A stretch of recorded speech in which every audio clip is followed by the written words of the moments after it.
What's up everybody, I'm Fielding Shredder, and today I'm going to show you how I put an inexpensive comm system in my helmet.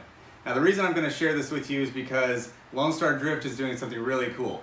Aaron Losi has decided that he is going to allow the judges to communicate with the competitors in real time and tell us some things we can improve in order to go up further in the battles.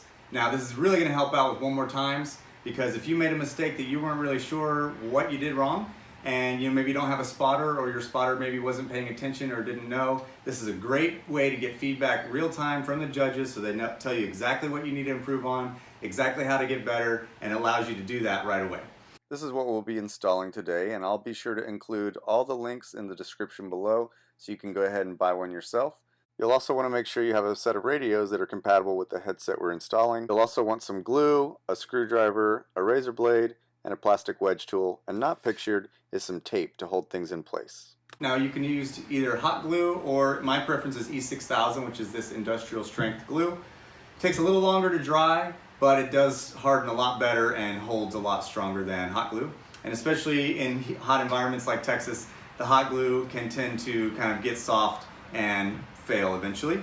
Now there's two different kinds of helmets. There's the kind with the glued in pads. Now the glued in pads are a little more difficult to work with. You'll have to especially start to use these tools here and kind of wedge them in there and get those helmet pads out. Each helmet is a little bit different configuration. Some have large cheek pads, some have multiple pieces, some have the head cap in multiple pieces, some are in one. Just depends on your helmet. You'll have to kind of go with what you know from this video and just figure it out on your own. And then some of them have a mouth cover here as well. This is an Orca helmet. I just got this for this year. This thing is really cool. I'll show you a couple of reasons why here in a minute, but the first thing is just getting the pads out is very easy. So they're not glued in, they're just kind of wedge fit in here, and they come out real simple. Again, no glue or anything like that.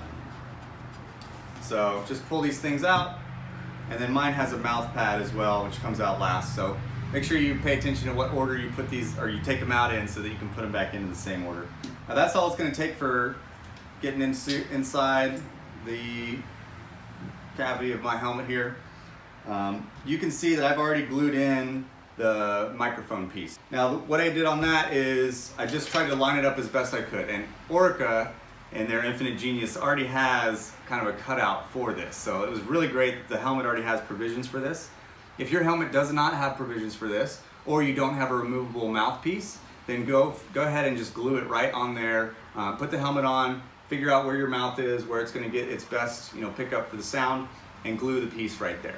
So you're going to want to, put a little dab of glue there, and if it's the E6000, you hold it with a piece of tape, and if it's the hot glue, you just kind of put your hand on it until it's dry. So that was the first step. Make sure when you do that, you decide which direction you want that wire to go. In my case, I chose to go towards my left ear, because I'm going to have the bundle of the wire all end up on my left side here, because I want my wiring to go down the left side of my body and attach to the rest of the wiring harness on that side. Your car may be different, or maybe you're doing this for your passenger helmet, so if you're doing it like that, make the wiring harness come out on the right side and make it a little easier. Just depends on how the wiring is set up in your car.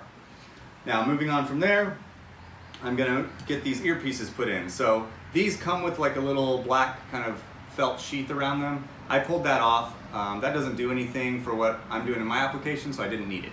The next thing you're going to want to do is figure out where you're going to want to put these. So again, depends on your helmet, right? So this Orca helmet is also another nice feature. It's built with comms in mind. So you just peel this back, and you can see a little cutout right here that's perfectly ready for some form of speaker.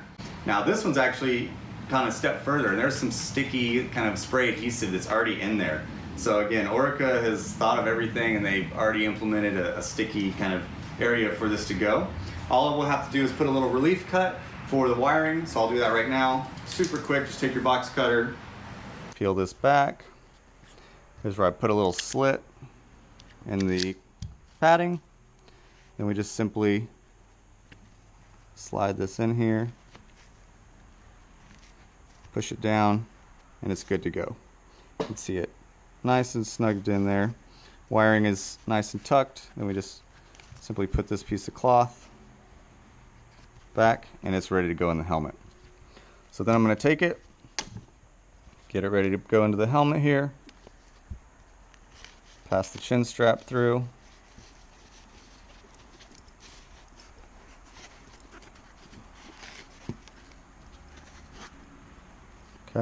here's where you need to make sure you don't get any wires tangled up or anything. Pull it through, nice and snug. Okay. Now look here. You can see the wire right here.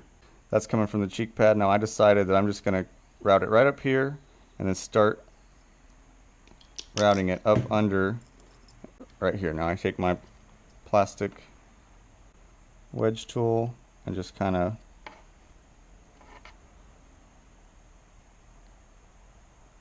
wedge it just like that. You just got to work it.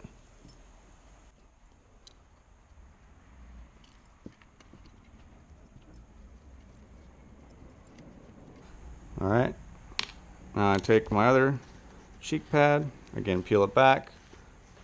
I've already cut my little slit there.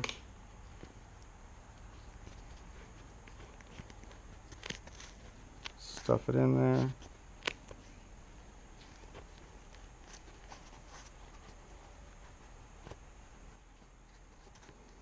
Okay, now here's where you want to make sure that you organize all this wiring, okay, and get it cleanly routed, right? So you just find the simplest, cleanest routing, and then just start adding little dabs of glue, okay?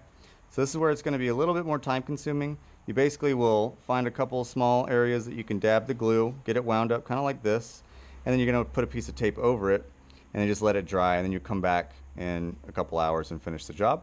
I would recommend putting one final kind of large dab of glue on this junction right here. That's going to be kind of like your anchor point, because this is going to get tugged on, okay? This piece of wiring. So you're going to want to make sure that this is anchored well into that helmet.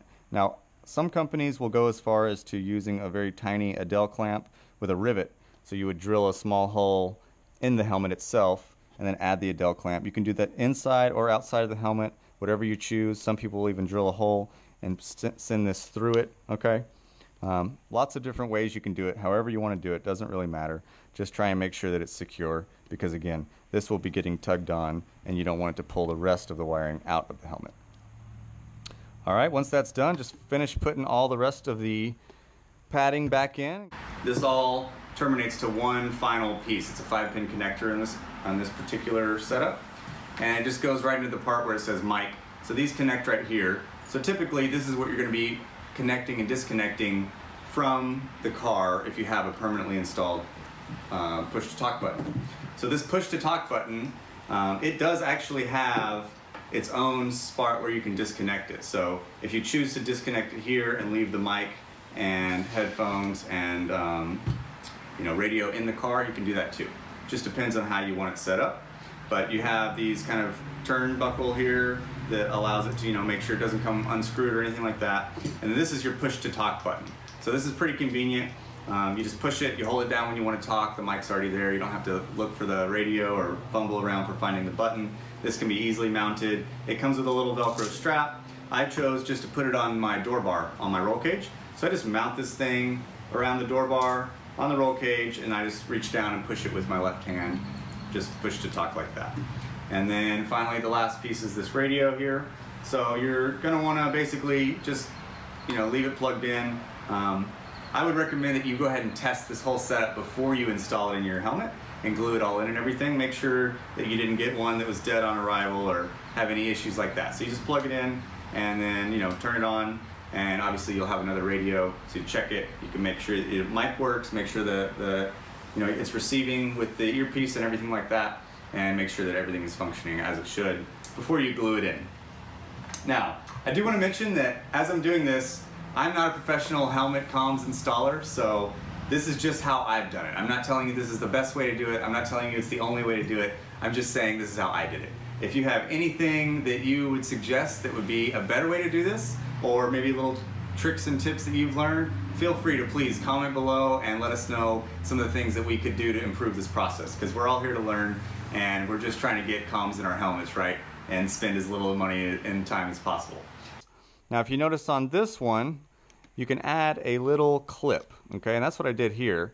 So this is just a little clip for organizing wiring. It actually came off of like an IKEA desk, but it worked out great for this. And I just kind of made sure that it was the right length to where this all rested nicely. And if you look, I can push on it and it holds perfectly. The end piece of this, nothing's going to get tangled up. And now this helmet can be worn in a car with or without any kind of, you know, comm systems. So it's not like it is only good for the comm systems cars. Now it's good for any car, and it'll keep it out of the way, keep it from dangling or getting snagged on anything. Hopefully you guys enjoyed this video. Hopefully you found some of it informative. Again, please let me know if you have any tricks or tips. Leave them in the comments below. Let us know all how to do this better so that we can each take as little time as possible and get out on the track and drive some more.